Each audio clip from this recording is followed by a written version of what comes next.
Hi everyone, it's Roger and Abe here from DisKingdom.com, and it's time for episode 50 of the Disney Infinity and Beyond webcast presented by DisKingdom. It's Roger here in the UK, and then we have Abe there in sunny California. Hello everybody. Hello there, with his new San Diego Comic-Con swag behind him there. Yeah, I could have had more, but I decided to cut my trip short. So that's right. Yeah. So this week has been San Diego Comic-Con. Lots of Disney Infinity news this week. We have got the official release date confirmed. We have got loads more information from San Diego Comic-Con, including Abe basically giving us a rundown of the event and what he saw in games. We'll be talking about Hulkbuster. We'll be talking about Ultron. We'll be talking about the Toy Box TV Live show that they did at San Diego Comic-Con with a reveal of a little dot which looks to be pretty much Ant-Man, and we've also got some information on some power discs being delayed in the UK and Europe, Star Wars packaging, Kim Possible, and I think that's pretty much going to be quite a packed show for us. So we'll kick off first off just before we came on air, some news quickly broke, so I'm going to pass that one over to Abe to sort of talk about that one. Yeah, unfortunately, we lost a big name, a legend in the gaming industry. Satoru Iwata, the CEO of Nintendo, unfortunately passed away. We knew he was a little sick, which kind of caused him to not travel for E3, but we didn't know the gravity of the situation. But unfortunately, he did pass away, and it's sad, you know. A lot of great things were brought to Nintendo under his leadership, and he was definitely, you know, obviously CEO, but he's always been a game developer and definitely a gamer at heart. So, you know, he'll be missed, but hopefully he left. You know, a good impact. I know he did. He left a great impact to a lot of gamers out there. So hopefully, the company continues in the right direction. Yeah, but it's a big loss. Yes, there's a big difference to the world of Nintendo, you know, and I'm sure, you know, it's that kind of situation where, you know, the company have kind of maybe planned for this kind of situation, maybe, and you know, but it's really sad news, and you know, not good for Nintendo fans. But we're going to kick straight off into our next bit for really pretty much the biggest news that came out of the press release for Disney Infinity, which is the release date is confirmed finally after what seems like months of kind of speculation and different retailers putting up different dates all over the place. It's confirmed August 30th in the United States and Canada, and August 28th in Europe and UK. So that's it. We've got the official dates. It also then means that Star Wars Rise of the Empire and figures, is it September 30th in the US? I'm just completely gone blank on that one. I know it's October 2nd in Europe. Yeah, I thought it was an exact month, but I could be wrong. Yeah. So we got the date. What do you think of that, Abe? Great. I mean, obviously, for a few of us behind the scenes, we had a different date in mind, basically based off of retailers as well. But you know, it's not that far off from that date. It's great that we finally have an official date. And one thing that was surprising is nice to see another Sunday release date, which isn't usually the case for gaming. But either way, we're excited. We're glad we finally have this date. It's still ahead of all the other competitors, and so we have a head start. The UK gets 2 days earlier than us, which is cool, but you guys are already in the future, so it's technically 3 days for us. But we make up for the other figures. Oh no! Yeah, I got lucky. So yeah, I'll be able to play the Rise. But then again, you're getting the collector's edition, so you should be able to play the Rise as well. That's fine. It's that thing that to think that we're only about like 6 weeks out from release, just it feels like really it's mind-boggling. I think because of last year, like being that mid-September, you know, we're still, you know, we're in full blown mode. The game is essentially, I think at this point, they're done. It is complete. It's complete. It's, you know, it's probably being printed and being ready to dispatched at the minute. You know, it's like you can see with like E3 and San Diego Comic-Con, with them giving out these figures and giving it. it's ready. It's a finished product, ready to roll. This isn't, they're not in the little boxes that they were in. They are ready to roll out, and it's a really big thing. I'm still kind of surprised they never went out with that date straight off the bat. It always seemed a bit odd that they never really officially announced that release date, but maybe they had to wait till they had final confirmation they were ready to print, just in case there was any delays. And with the amount of problems video games have had in the last year or so, all video games pretty much feel like there's been major problems happening. Maybe they were trying to just edge their bets just in case there was a major problem. I feel like they were just going through it, making sure all the bugs are out. And personally, again, this is just my opinion, but I think Disney has a little diva in their hands, and that's probably why it's causing it to go maybe a little delayed. But we'll get into that a little bit later. But yeah, so it's kind of, I think having that release date is great. It's just interesting that they pretty much confirmed with the press release as well that you're going to be getting the sort of the takeover toy box game disc is the pre-order bonus this year. I mean, all the retailers are doing the same thing, pretty much everywhere, which is pretty cool. It's a fact. I think not having a figure this year is a bit different. I think it makes it a lot easier for the businesses in terms of they're giving something away. They're all giving away the same thing. There's no choice. It makes the website easier to organize. They don't have to have people picking options and all the rest of it. It's literally they can just bundle that into the pack. Still no release date yet on that Speedway pack, so that could be there's still lots of dates that we don't yet know about, but it's pretty cool. It's going to be interesting to know how they're going to spread out the news over the next sort of 6 weeks, or if they're going to tell us everything before launch. That's the other question I've been wondering, is like, will we actually find out some of this information? Maybe. But you know what? The more they spread it out, the better. I mean, I'm liking this so far. So this round 3 has been perfect in my eyes. So I think as well for me is I'm looking at this now. It's like we've got we've got launch with 2 play sets, maybe technically 3 with the rise of so we've got those play sets. We've got lots of figures. I mean, even if you pre-order everything, you're looking at quite a lot of money anyway. So the idea that you've got the Marvel playset, you've got the Star Wars Force Awakens playset coming later in the year. Might even have other playsets. We just don't know at this precise minute. I like this idea that things are being spread out a little bit more. I think it's better for the game, because I think last year it was like, here's 2.0, here's your playsets. You're gonna have those two toy box game discs like in November, a month later, and that's it. That was all your content, literally. Bang!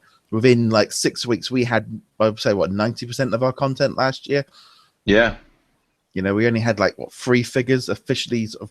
I don't know. We had 5 figures released this year for 2.0, but no content, and I think that's going to be a big difference. And I also think a big difference is this not having, you're not having 40 power discs to buy on day 1 either. Yeah, I'm kind of intrigued on their approach on the power disc this time around, because we still don't know anything beyond 12 power discs, maybe 14 if you count the 2 Tron discs, which I'm assuming they might be discs as well. No, I'm kind of impressed this round, because the fact that I don't know all the other power discs don't really bother me at this point. I mean, we still don't know anything about the Marvel playsets. We still don't know anything about the Force Awakens. I don't know why there's been so much news. The Force Awakens playset. So it's like we still have a lot to learn. So I'm excited.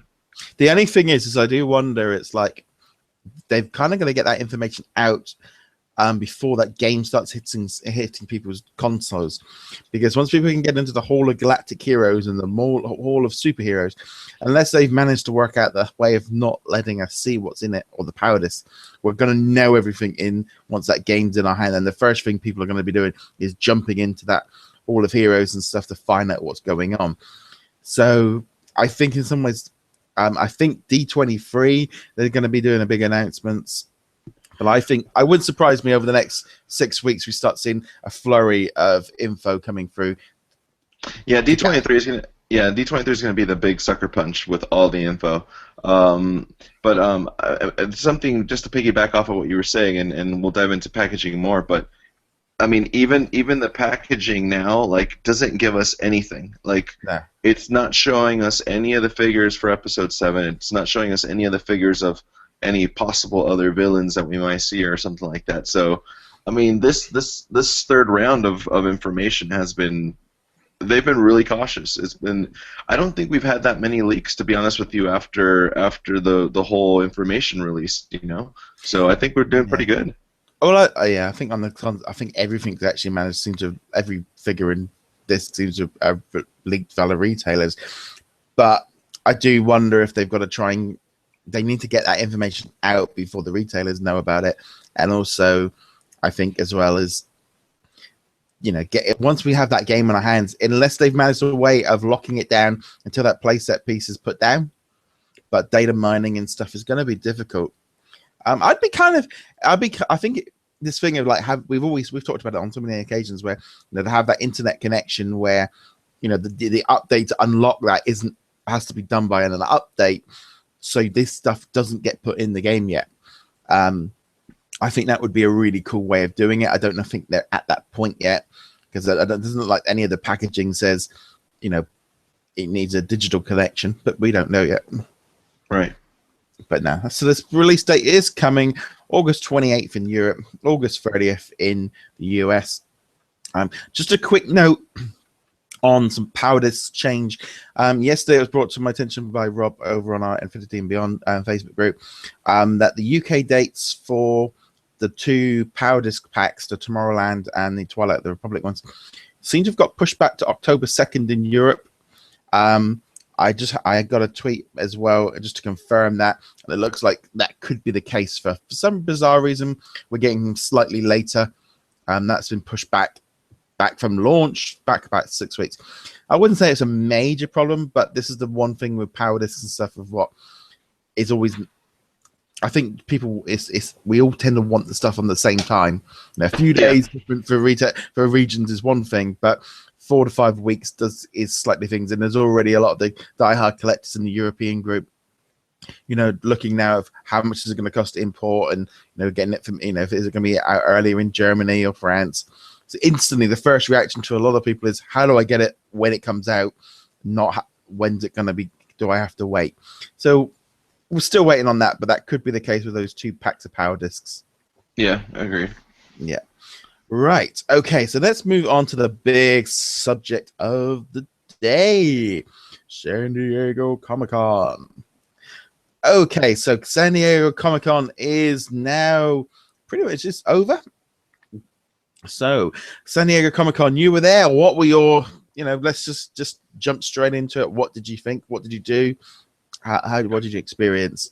It was crazy. It was overwhelming. I wanted to leave like 8 different times. It was crazy. I don't know. I mean, I do good in big crowds, but man, that crowd was ridiculous. So, I mean, just think about a big city that was designed to hold 64, maybe 70,000 people to live in, and you have 130,000 extra people showing up for an event. So yeah, it was pretty intense. It was still fun. I was planning to stay there longer than I did, but I still got to experience a lot of cool things. First off, definitely the Disney Infinity pop-up shop. It was totally worth it. That was definitely the highlight of my trip. I always enjoy going to this thing. I got to participate in the in-games tournament. It was awesome. It was a lot of fun. Sadly, I did not win. But and part of me wants to divulge what happened, but part of me doesn't, because I know there's 2 more legs, and I want to do that challenge justice.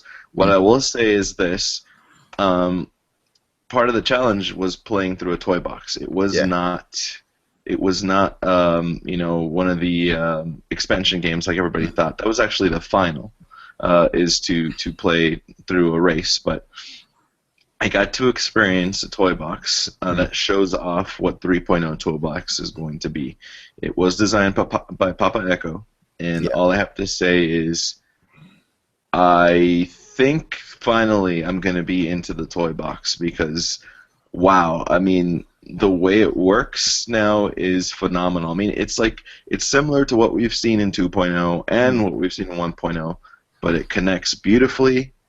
You can do like multiple things more than you expect now. And again, there's one major thing that happens that I guess I'll tease, but let's just say that it definitely feels a lot closer to a playset than a lot of people think.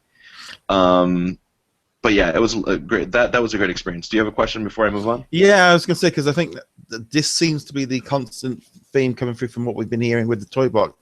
Is some of these new toys, like, you know, the radars and the points are being directed to certain townspeople, and the townspeople have all been. I think they've really worked on the townspeople and the NPCs to kind of make it that concept a lot better. I think because it wasn't working properly for 2.0, so that's been something they have been talking about already. Is trying, and for me, that slides into this playset kind of mission giver kind of territory. Well, let's just say that everything you just said, yes, that has been improved upon, but none of that was in this challenge, which is amazing. It shows you how expansive this thing is. Like, there's so much improvement to this toy box. I mean, a lot more than you expect. But all I have to say is I applaud Papa Echo. That was probably one of my favorite toy boxes I've ever played, and it was a challenge. No, I can't wait to see what they have in store for us. But anyways, do you want me to move on, or do you want more questions? Okay. Yeah, I was going to say. So you're at that pop-up booth, right? And that's what I was going to do. So that's your in game. So did you do like 3 legs? Was it elimination? Basically, I mean, I'll get into a little bit. There was a few competitors, obviously, and what we did is it was a time trial. And we were timed through this toy box, and then the best 2 times got to compete in the final, which was a race in the toy box expansion disc, and it was fun. It was cool. There was obviously one winner that was crowned. Again, I'm not going to dive into it much because I think it's going to be televised as well. So on the Disney Channel, I think. But anyways, the next wave, the next leg is going to be at D23. So if you want to participate, go ahead and submit your video. Apparently, we can resubmit if we enter this, but I highly doubt they'll choose me again. So I'm not even going to bother. But anyways, it was still a lot of fun. They everybody who participated got a nice little giveaway, which was Yoda. Oh wait, oops, Yoda, that's behind me. And a shirt that doesn't fit me because it's a medium, and a nice little bag. But it's cool. It was still fun. Great experience. They fed us. I mean, we were there from 8 a.m. to 3 p.m. And we were filming with. Unfortunately, I'm not familiar with all the stars from Disney Channel anymore because I'm a little older. But there's this guy who was there. You'll see it on Disney Channel when it happens, but he was a cool guy. But Allison was there, and Allison, she was a lot of fun. She was cheering me on while we were there. So was David Marinick, but they couldn't say anything. So okay, so the pop-up shop. What was that like? Pop-up shop was awesome. They recycled a lot of stuff from E3, obviously, but the spread was awesome. I mean, they had complimentary food and drinks for everybody who showed up, but the line was epic. The line, it just stayed forever, and people were constantly showing up for it. But basically what they did is they had a line outside. Once you got to the front, they wristband you, and they asked you, there was the mediated reality experience. They asked you which one you wanted to give you a card, then they let you go inside, and you had like 12 different demo stations. From the play sets to the toy box, I mean, everything you can experience. Then once they called your number, you go line up for the immediate experience, do your thing, and then you get your figure. But they were also giving out these cool lithographs just for playing the game. It was a cool experience. I mean, they had the power disc strung up everywhere like they did, and awesome concept art. But overall, it was just cool just to see it open to the public, and there was a lot of scavenger hunts going on. There was one I participated in that I literally lost by seconds, which kind of sucked because I literally ran. But they were giving away the Saga pack. So you were elbowing kids out the way, is that right? No, I was elbowing adults. I was elbowing adults, dude.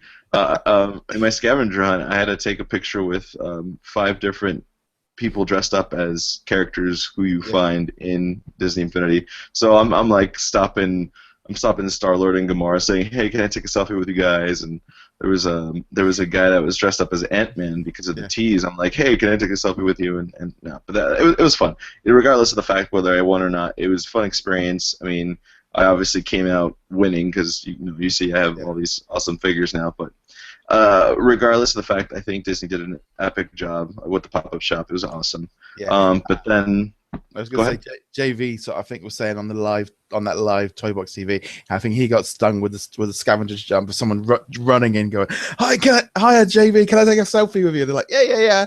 And then he goes, "I'll take it part of the scavenger hunt," and ran off. And I think JV's like, "Oh." It's like he thought it was, "Oh, I'm famous." Oh no, I just want something. Yeah. So go ahead.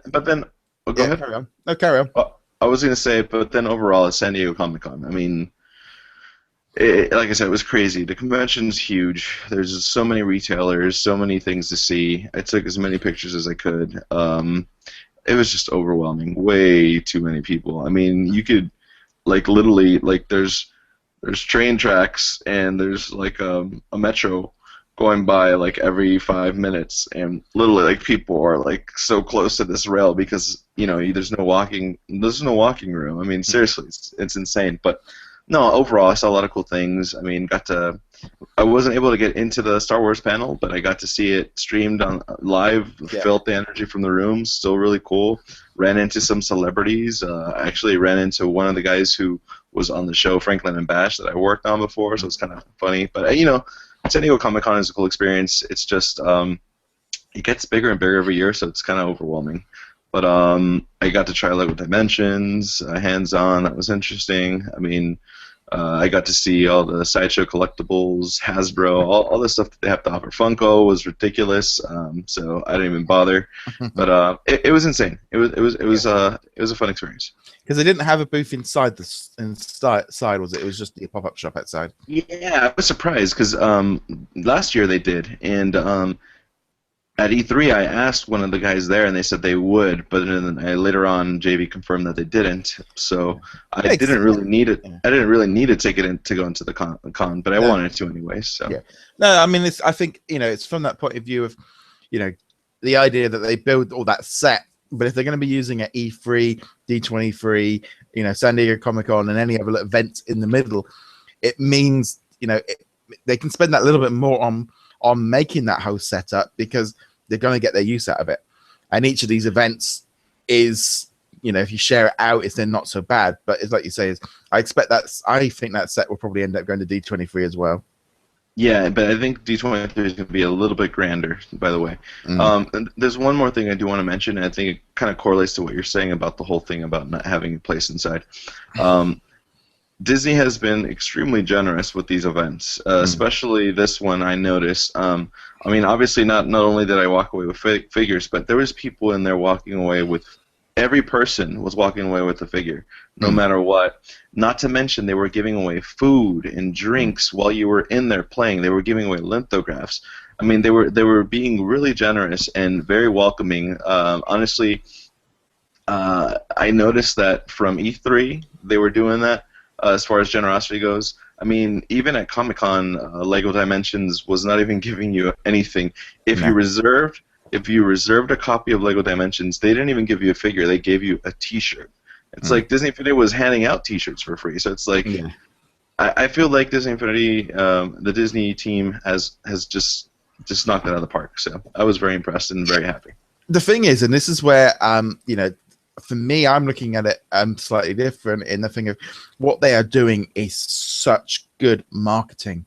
It really is, because everyone that's getting these free items are selfies, pictures, putting it up on Facebook, putting it up on Instagram, putting it up on the groups and sharing it and doing, you're doing it right now where it's advertising, it's subliminal advertising, and it's perfect. I mean, it's really such a great idea. And also it creates that buzz of, this figure, and people have got it in their hands and people can see it. It's building that anticipation.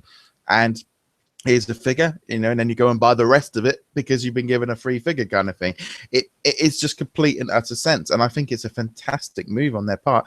And like you say, it's, you know, you got there and you got Darth Vader for pre-ordering the Saga set or for anything. Yeah, Darth Vader was for pre-ordering just any set, to be honest with you. It wasn't even the Saga. And then the other, they had like a choice of 6 other figures. You can choose one of all the, when you do the mediated reality. And Yoda was my giveaway for the end game. So yeah, it's just that thing as well of like doing these like augmented reality pictures. It's just great marketing ideas, and I think it's a really cool way of doing it. Just a great option overall. And obviously, you know, we look at those figures and think, well, it's like a $12-13 figure. Well, obviously for them, they're only paying the cost it costs to make them, so it's a lot less. But yeah, no, a fantastic move. I think it's fantastic, and everyone with their pictures of what they've got, you know, and everyone can, you know, you're looking at them on your shelves and you've got them. It's building up that anticipation for it, and I think it's fantastic. Absolutely. I kind of avoid wanting to open these guys because I want to put them on the base, but but they won't work right now. No, you keep. I bet you've tried as well. Oh yeah, Darth Maul has been on that base at least 4 times, even though I know it's not going to work. I just put it down anyways.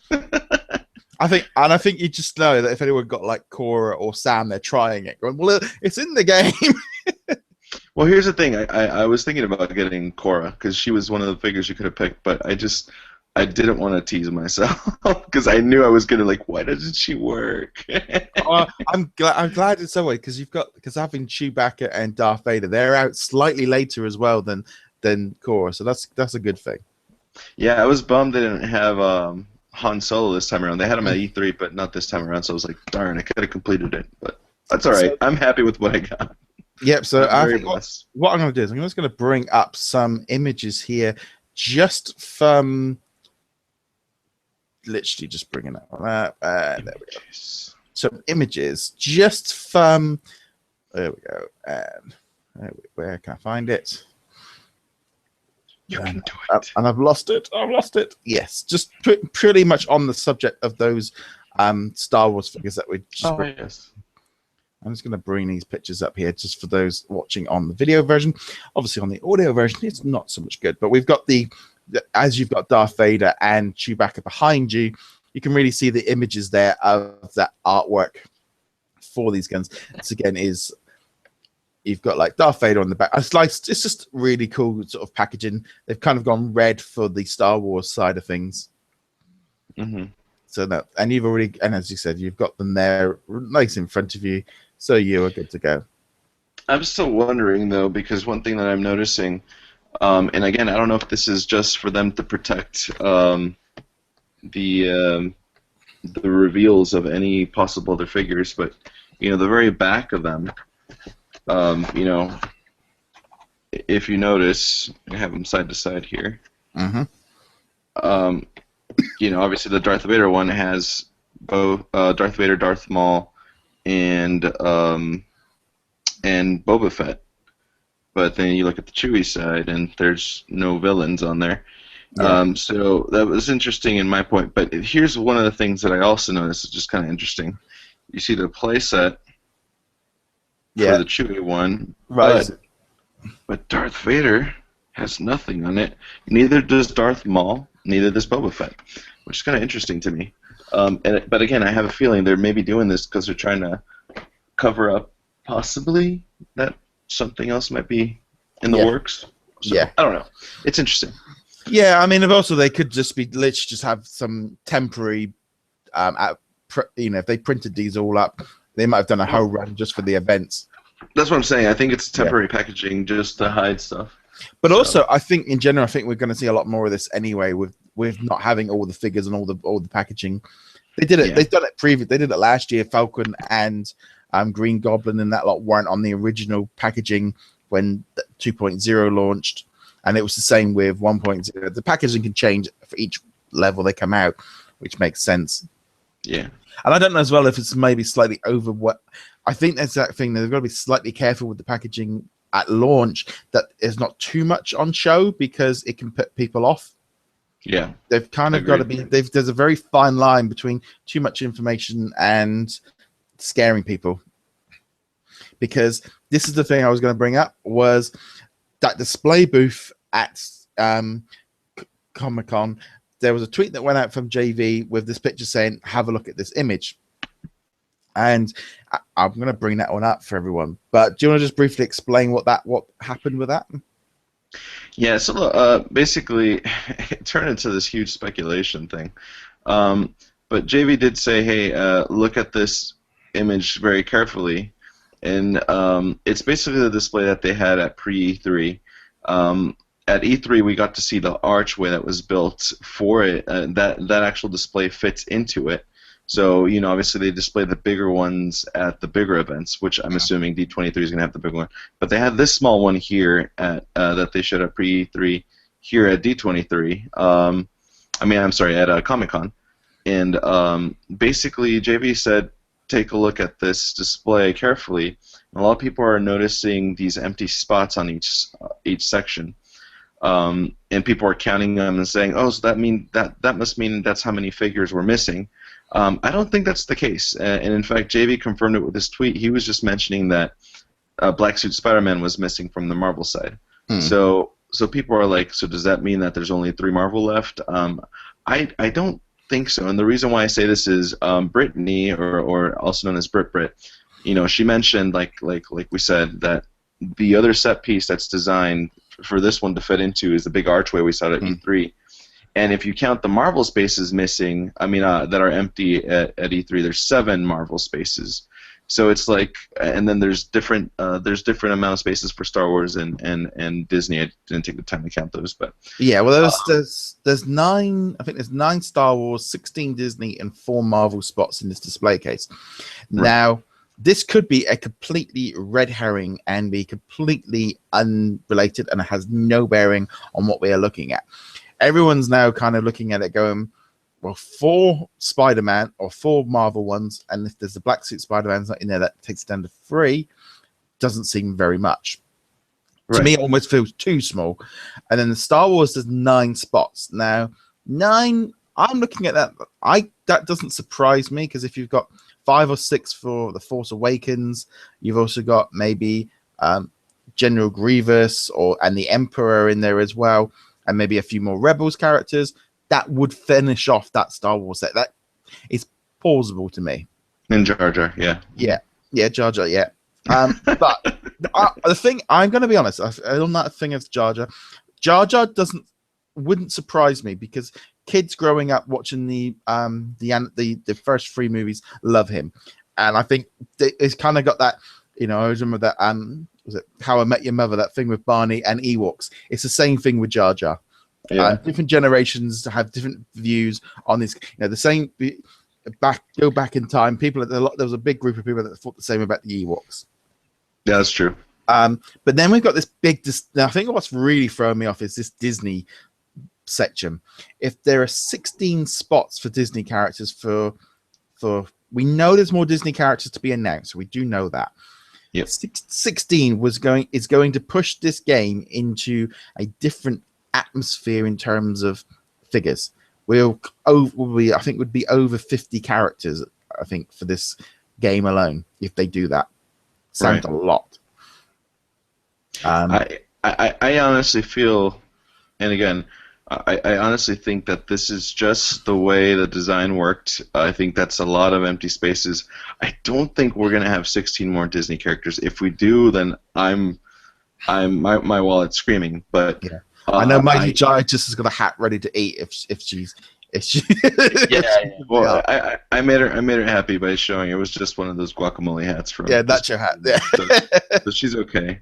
Oh, yeah. We got a visitor behind me. But yeah. Anyways, aside from that, I honestly think everybody should just look at this display and just. I mean, maybe count the Marvel as being slightly accurate, because they're gonna need to use this display later. But yeah, I don't. I have a feeling that this is not an accurate count as far as the empty spaces go. Maybe for Disney. Yeah, because the thing is, well, my initial reaction is if they put all the crystal figures in there as well, that could take out half those Disney spots very quickly. Yeah, I but still think I don't think variants would count. no, Yeah. I still think there are going to be more figures announced for Disney. The side they have already said that. I wouldn't be surprised if there was another Disney playset. You can already see here on the side. I'm already speculating on two things. Zootopia. Two things that could be in there. But yeah, no, I think it's one of those things of it's been kind of one of those things of rumbling around, everyone having discussions about that display from Comic-Con, and yeah, it's going to be interesting. Going to be interesting to see what happens with that. Yeah, I'm with you on that speculation. I agree. We might see some Zootopia, definitely some good dinosaur. I honestly think we'll probably finally see some Gravity Falls. I just have this gut feeling. Yeah. But who knows? We'll see at D23. We're not that far away from it. So. I think as well. I mean, it's like the minute that came up and like the 16 characters, a lot of people just jumped straight into listing off a list of classic stuff that they want, and it's just like I'm just sitting there going, "Don't get your hopes up. Don't." Yeah. I know that's what a lot of people want, but it's like I just can't see them just pulling out a whole string of classic characters from years gone by. It's just not what. Doesn't seem to be the direction Infinity is. I can see one or two coming in as well, definitely. but that's about it. yeah. Now, classic wise, at least for 3.0. Yeah, that's cool. Right. Okay, so we're going to move slightly on to a different subject here. Okay, so basically, actually, with that image coming up, you can see which one we're going to be talking about next is Ultron and Hulkbuster.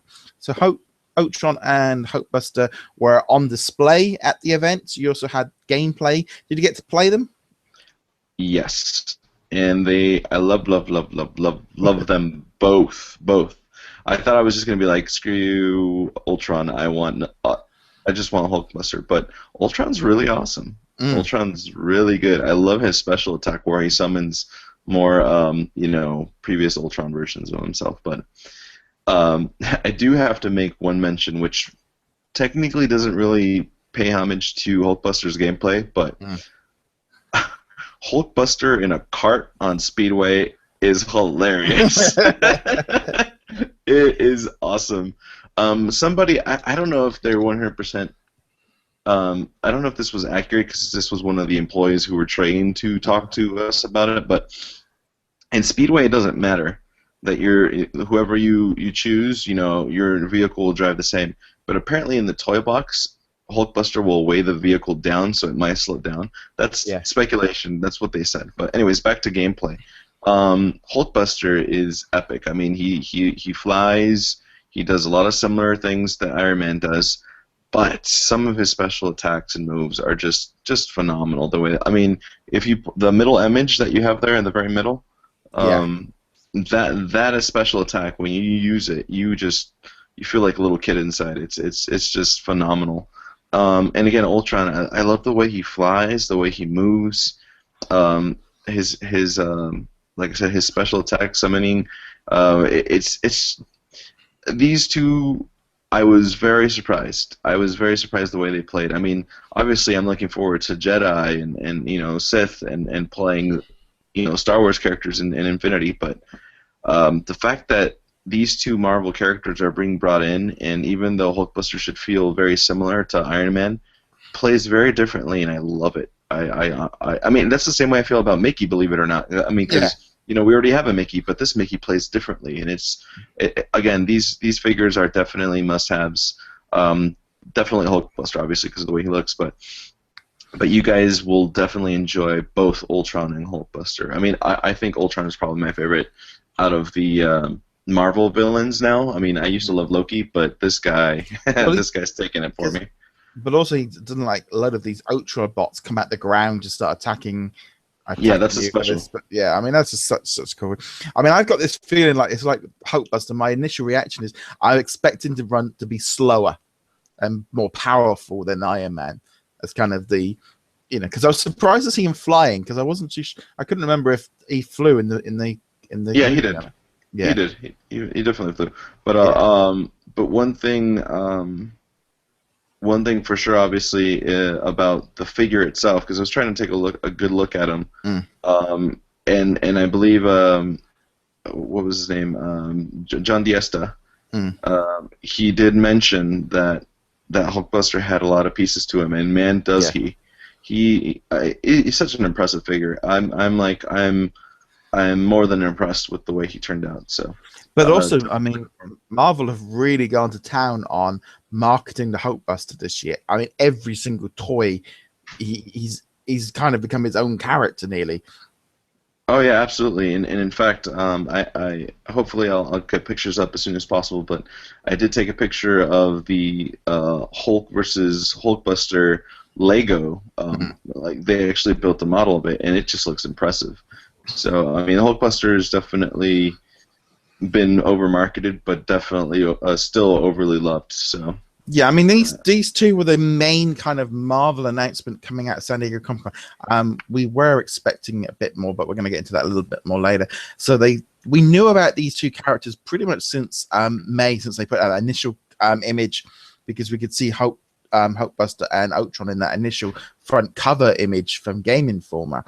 So it's great to see them out there. Reportedly, these two are going to be available before the Marvel playset comes out. We don't know exactly when these are going to be coming out. There's also an image on the back of the Saga box showing that the Hulkbuster is in a single character, so he's obviously not in the playset.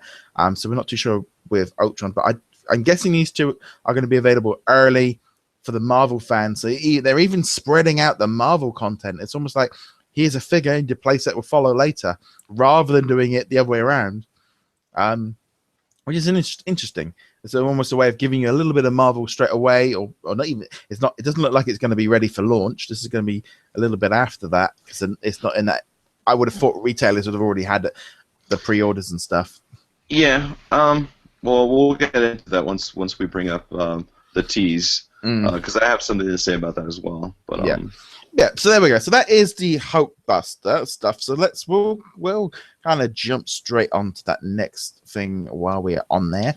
So let's talk briefly now about this Toy Box TV live show that they did from San Diego Comic-Con. It was slightly later than normal. I think it was like 6 p.m. Pacific time. So for me, it was like 3 o'clock in the morning or something sort of silly. So I didn't get to watch it live. But it was a bit of an interesting. It definitely had the feel of a big show, a big presentation. They brought in different people to be on the show.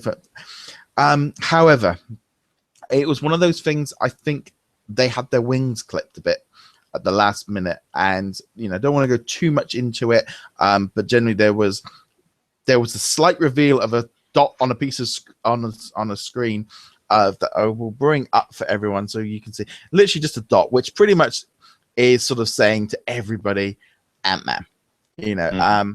So there was a few things there. I mean, they had, like they said, different guests. They were showing off Boba Fett. They had different people in. Ronnie DeCarmen, the director of Inside Out, was on there to talk about the movie. So big name. They had the guys in charge of Sony, and I was Adam Boyles and John Drake from Sony.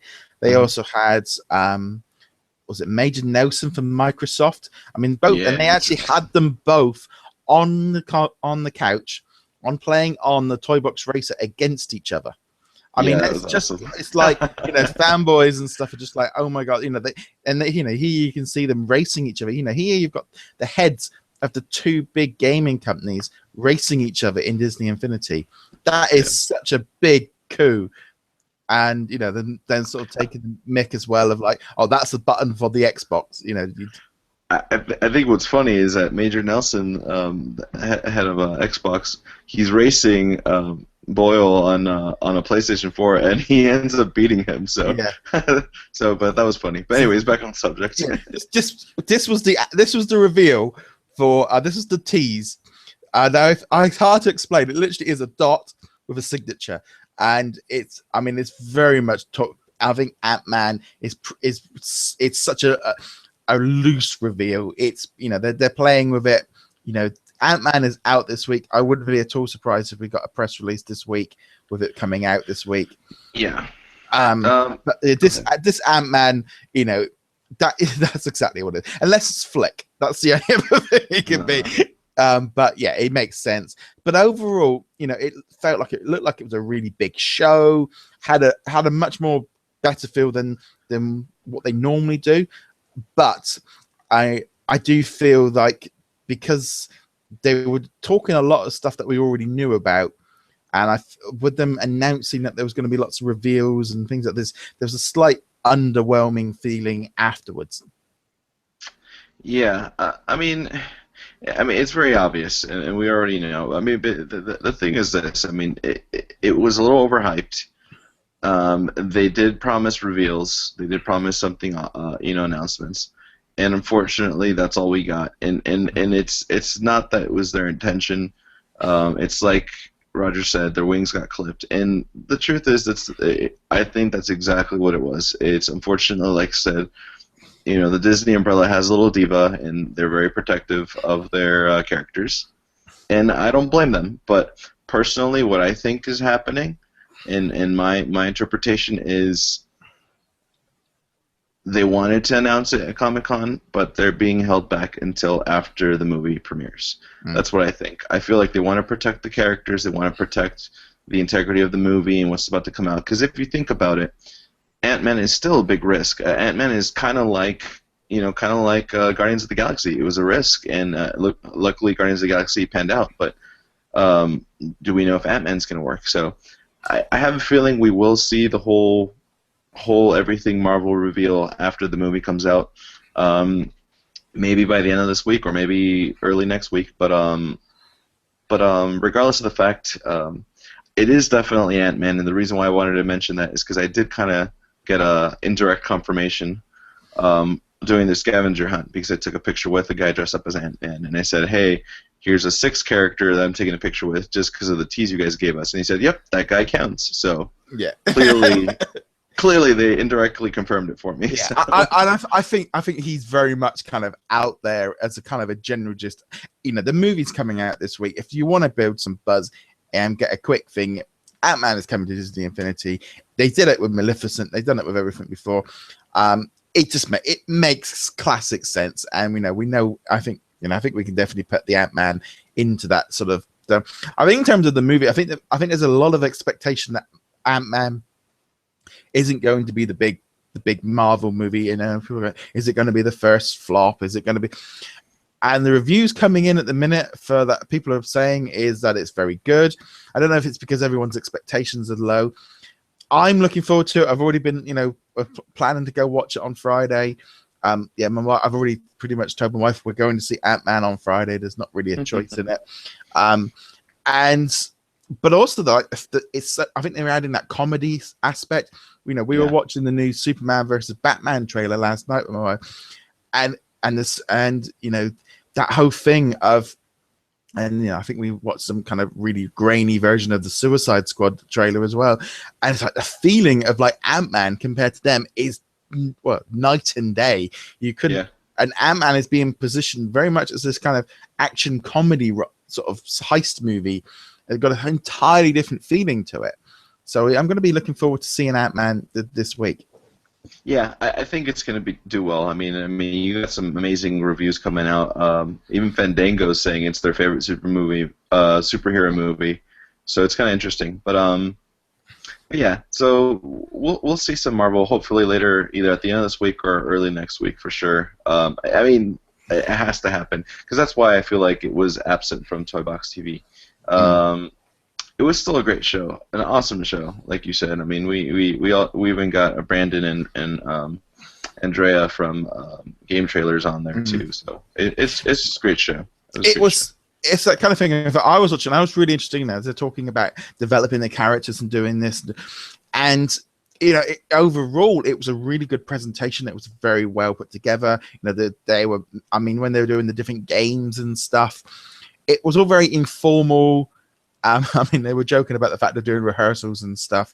The whole Toy Box TV Live thing is very informal. I love the fact now they're putting them up onto YouTube just after they film them now, because I'm going to be honest, I always felt when they were doing it on Twitch wasn't getting, you were getting your hardcore audience, but you weren't getting your casual fan finding right. Putting it onto YouTube. already within, you look on the YouTube channel and you can see that those videos have been watched 10, 20 times how many people were watching it on Twitch. As much as Twitch is great, YouTube has a bigger, broader audience, which is what these shows need to go out to. I mean, obviously, legal might be a little bit more interested in what they're doing with it, but to me, I think having them on YouTube and there for people to be able to go back and watch again is better. I think it's a good idea. You want to make the most of your content, and I think that's it's good that they're doing that. Yeah, I agree.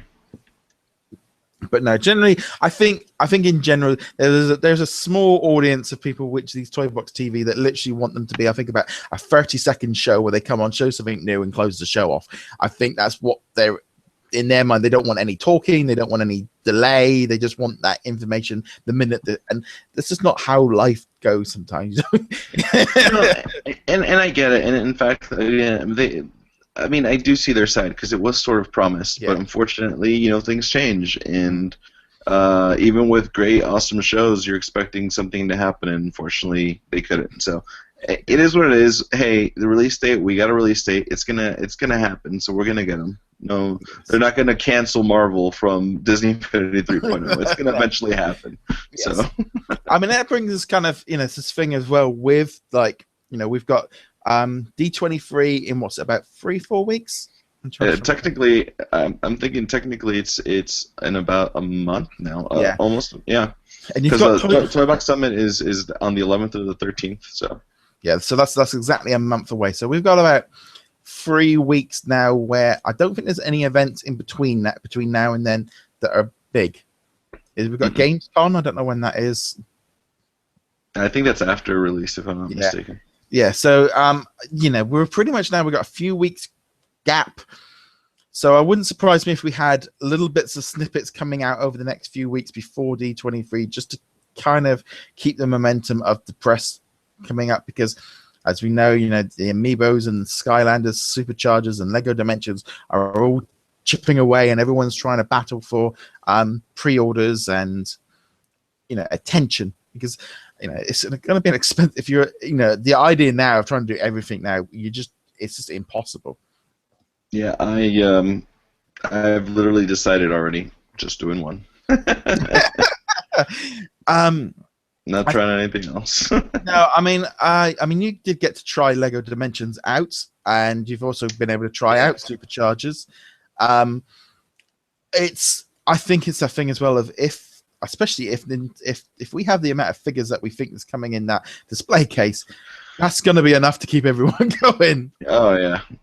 No, I'm out of shelf space, so I'm good. No, I think in general though, I think it's like there's a few people that are if you're not into Star Wars, pick up the digital version or the software in Europe and buy Inside Out and the Disney characters. You don't need to go into the whole Star Wars side of things. If you don't and if you're only into Star Wars, you only have to buy the Star Wars starter pack and buy the Star Wars stuff. And if you're only into Marvel, you're going to have probably quite a cheap year. Well, yeah, technically, yeah. Yeah, if you're only into Marvel, you probably just digital in a playset and a few figures, and you'll be quite good. But I think in general, people are going to be cherry picking a lot more on games like this. Because even I've been if I did get Superchargers, I literally just like, no, you've just got to buy. You're only going to get the starter pack or something like that, because I could just see people just cherry picking, going, right, I'm only going to buy the playset pieces or the content because of cost. Because especially if you want to play different games, I think that would be my advice. Anyone that's trying to do Infinity on a budget, focus on getting those playset packs and the starter pack, and that's all you need. You don't need all the additional characters. You don't need all the extra power discs. If you're trying to do it on a budget, that would be how I would recommend trying to do it, or wait till Black Friday. And this is why I tell you need them all. This is why I tell you, because for the in-games tournament, they gave us, I think it was like 15 minutes to practice before, and they let you choose what character you want to use. I had difficulties because they totally, even though they're all holding lightsabers, they definitely play differently, which was quite an experience for me. Like, can I just have 15 minutes just to choose the character I want to use? Yeah, I didn't even get to practice on because they let you play 2 levels while you practice. I didn't even get to Grievous because I was like, okay, no, maybe Darth. No, but Ahsoka dual wields. Oh, but Yoda can totally jump further. I was just you need them all. But if you're on the budget, yeah, get the starter pack. That's all you need. But get them all. Yeah, I mean, it's been I think it's just being being realistic with people on different budgets and stuff. Yeah, that's true. So I think if you are, I know people are some people are going, well, why is they are they doing the toy box pack? It's like they're just doing the one starter pack this year. I know some people are like, well, I don't like Star Wars. The trouble is, it's gonna we do not want these Skylander Supercharge It starter pack situation. It's just I'm just so glad they haven't gone down that line. Well, you also got to understand too, which is awesome in Disney's favor. It is still the cheapest starter pack of all the other starter packs out there for even the other games. So, I mean, it's a lower price tag. In fact, I think there was people while they were pre-ordering at Comic-Con, they were like, "Wait, you sure that's how much it is?" Because I remember paying like $75. Like, nope. It's $64.99 this time around. So it's definitely great on people who are on a budget, and if they want to cherry pick, it is the cheaper side to go.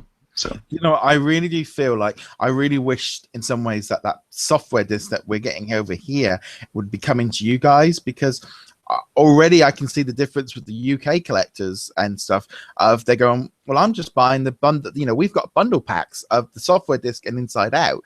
And there's people just going, I don't know if it's literally just a trial on us to see if they do this option in the future. No. I was going to say, because they aren't doing it in the US, I'm just wondering, is this a test? JV actually answered this for us already, because we were trying to figure that out why, and he basically said there's already 12, I think he said 12. If you count all the starter packs for all the other games, including Disney Infinity, there's about 12 plus starter packs on shelves right now. If they put a game disc out there, it's only adding more to the shelf space. So that's the only reason why they didn't do it out here. Out here, that shelf space is a problem. I don't know how it is over for you guys, but here you are aware England's smaller than America. No, yes, but at the same time, at the same time, with your smaller shops, at the same time, the U.S. overstocks. So you're talking about, you go in and go to the store, you're going to see 12 1.0 starter packs, 12 2.0. Oh yeah. I go into Toys R Us, dude. If I wanted to buy a 3DS 1.0 starter pack, I still can because they still stock them. So yeah, we I don't think we have. Yeah, I'm just trying to think. I think I was in Game the other day, and I'm just trying to think. I know there was a couple of 2.0 starter packs in the second-hand section, and I think there was a Mr. Incredible on the second-hand shelf.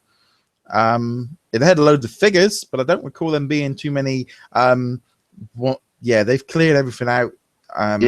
See, if you want something, I mean, you can name something random. You want a Crystal Sully. You can get that too. I was gonna say Skylanders Giants for the tablet version or something, or no, was it? Yeah, I don't know. Whatever, we have it there, so it's still stocked. I still think that software disc could be something that if they go forward each year, if they want to get away from doing the trouble is, I think this is a thing with this starter pack, is as each year goes on, it's getting harder for people. People are like, well, I don't want another base. I don't like Star Wars. I don't like this. I think if they went with that disc and literally said, right, that is it. That's the disc. And you can pick, and I can see it in the UK where people are like, Disney fans are just, you can just buy the things, and I can see it's working. So it wouldn't surprise me if we saw that in the future as an option. Yeah, maybe. I think so too. I mean, but the only reason why I say it stays this way out here is because there are still people who jump into the game for the very first time, and the last thing you want them to do is somebody who's brand new to Disney Infinity buys the disc and they realize they need a base for it. Yeah. That would kind of suck for them. So no, Yeah. I get it. But anyways, hopefully we'll see what happens. It's just very odd with the fact of us having an entirely other option available to us here. That I know would go down so well. I think, especially in the Disney Infinity community of people who already have it. Well, keep in mind that Disney Infinity UK makes completely different decisions than Disney Infinity US because I mean we got the exclusive discs and you guys didn't. But it's like you're saying about those figures. You know, those crystal figures were so hard to get here because they went into different retailers and they only had very, very limited numbers, and you know, very hard to see. I mean, some stores they were at the back and you never saw them. It was not very easy to get hold of. Yeah. Right. True. Okay. So we've got one more quick thing that we'll have a quick look at. Okay. So let's now discuss Kim Possible. So I'm going to leave this one over. I'm going to pass this one over to you because you know a lot more about it than I did. Yes, Kim Possible. Everybody knows Kim Possible from the Disney Channel. At least when I was younger, I used to watch. And it was a fun show. And I think since 1.0, people have been saying, hey, Kim Possible should be kind of cool as a playable figure. It looks like, again, I don't want to say a figure, could be a power disc, could be something in the game. I don't know. But it looks like it's a lot closer than we expect because JV did bring it up. He did say it in the Twitch chat that he's going to meet with Christy Romano about possibly joining Disney Infinity or whatever. And actually her full name, Christy Carlson Romano. She is the voice of Kim Possible. And basically there was a tweet that she said, hey, fans, if you want Kim Possible, go ahead and make sure you vote for her because I guess there's a poll coming up soon. Yeah. But anyways, I guess it turned out to the point where she ended up saying something, and JB said, "Hey, are you in San Diego Comic-Con?" And I don't know. I guess maybe she drove out there.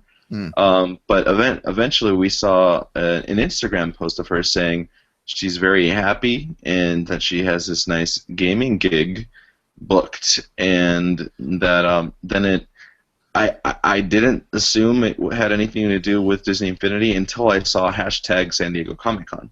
Yeah. And so, I mean, could we draw the lines together, connect the dots, and it kind of makes sense? Because, I mean, JV, what?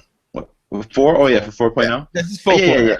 Yeah, no, it's definitely not for 3.0. Definitely not. No. But, I mean, could it be that we'll get a figure for her? I mean, will we also get her sidekick? Oh my god, and I'm blanking his name. Sorry, Kim Possible fans. No, it's been a long time.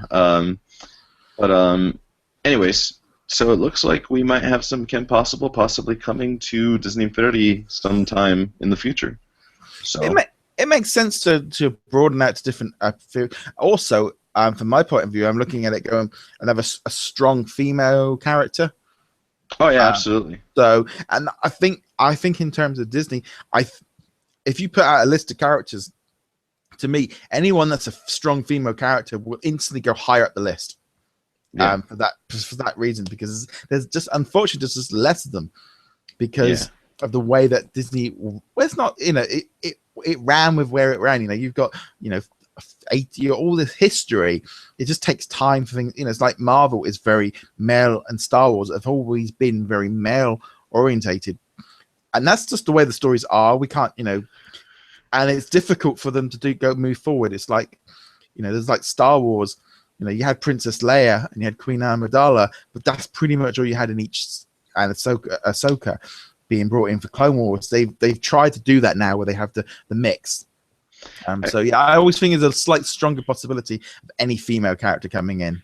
I guess what kind of throws me off a little bit. Oh, and I just thought of his name. Ron Stoppable is Kim Possible's sidekick, or the duo. Yeah. But do I see them both possibly in the game? I don't know. Kim Possible more than anything. But what throws me off is if Kim Possible for sure definitely makes it into the game.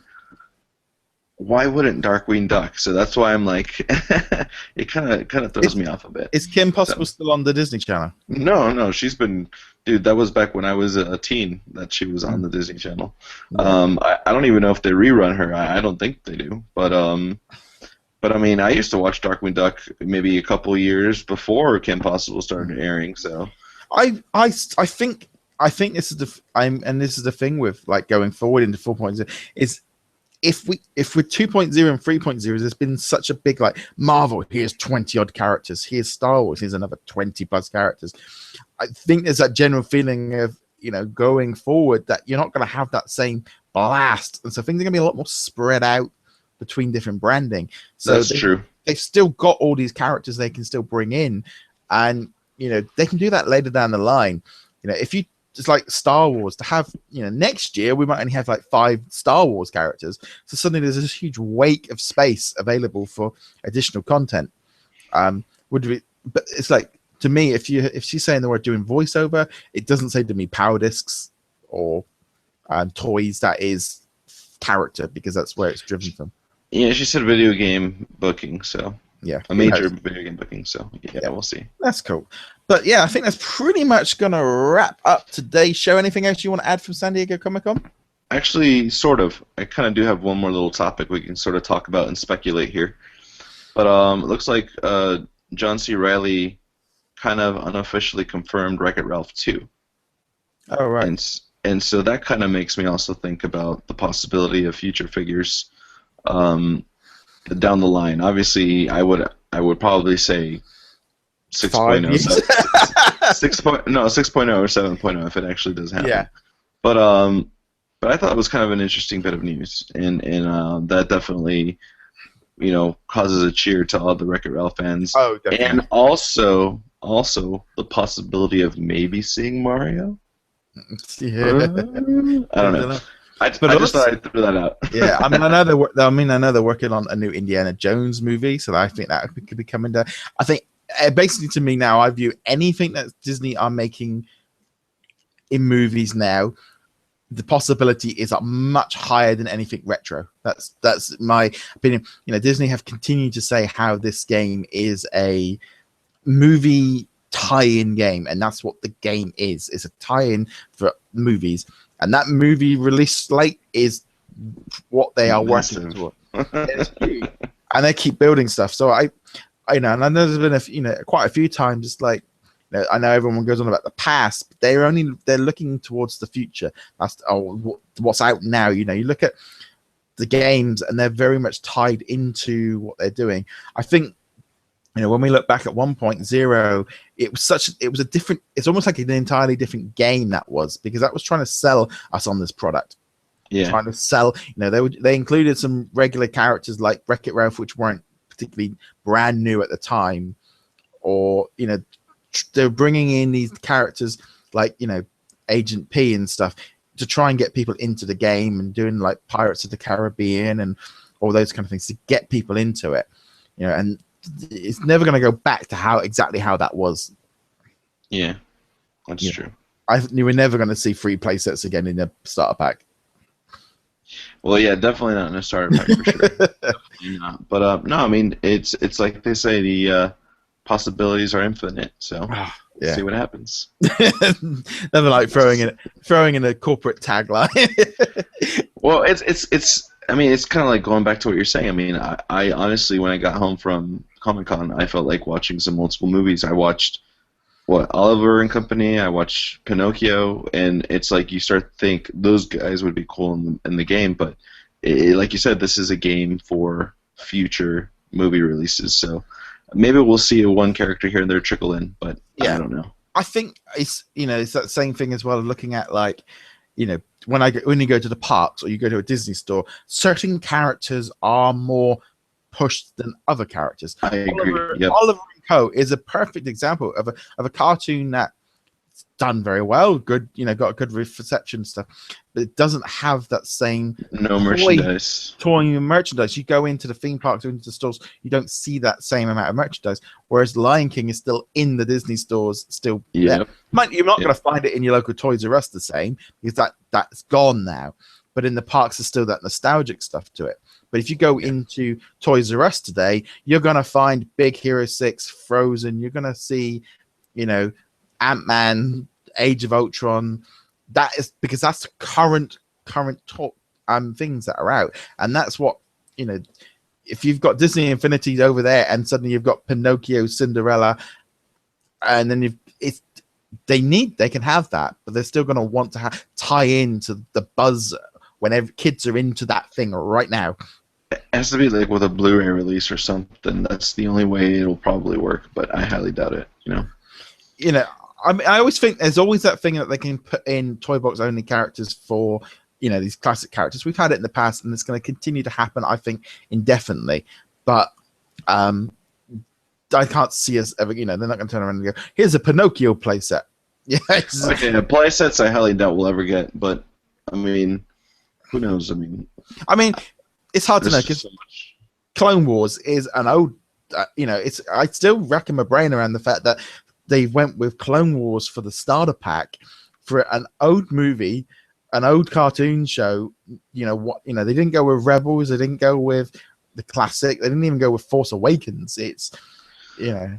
Well, then again, but you also tap into the rumor mill of what we think about Rebels. How we still think there's more to come. Because I mean, Hera missing just makes no sense. So, but I can also see how it would have been a really big, sort of big jump and a big thing if they'd gone straight for Rebels. That would have been horrendous for them to do, because I agree, because still people would have been, you know, people are like, who are these characters? I don't know them, but the current kids will know who Anakin and Ahsoka are, so it's pretty definitely.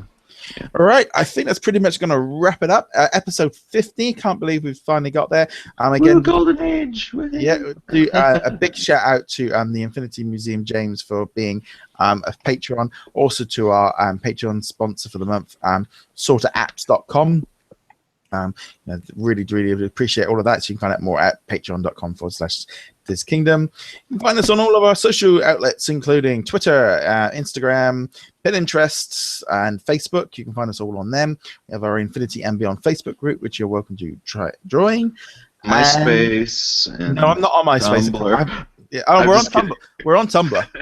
I'm just kidding. MySpace is still old. We do have a Tumblr page as well if you're interested in the Tumblr. Reddit. We've got Reddit as well. I'll try to cover all bases here. Food Network. No, I'm just playing. It is Disney Infinity Food. But you can find us on all that there. Remember to hit that subscribe button if you're on YouTube. Comment below with your thoughts on this week's show. And if you're listening to us on the podcast version, thank you for listening. You can also subscribe there and give us a review there as well. That can't hurt us as well. Anyway, guys, thank you very much for watching. Big thank you to Abe for going to San Diego Comic-Con this week. Thank you. Yeah, I'll have some stuff up. I'll have like an article up eventually. And some unboxings. So there we go. So keep tuned to the channel, and we shall see you guys laters. Laters. Laters.